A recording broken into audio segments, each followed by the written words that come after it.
malili wana. Na malili moyo za makasi.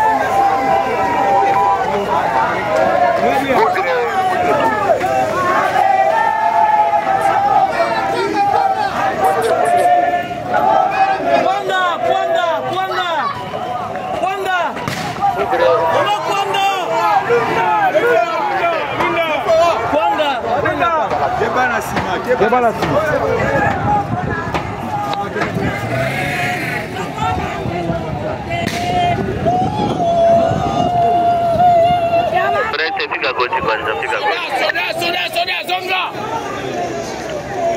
Maman, vous allez bien?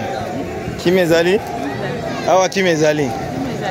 Eloko lisusu eza te. Eloko eza te papa kaka nzela wakangi biso mwana to meza. Nzela oya kokende boye? Ya Minkao. Tufungule yango. Tufungule yango, tufungule yango. Mwaete. Tufungule yango. Ah, ça va. Merci.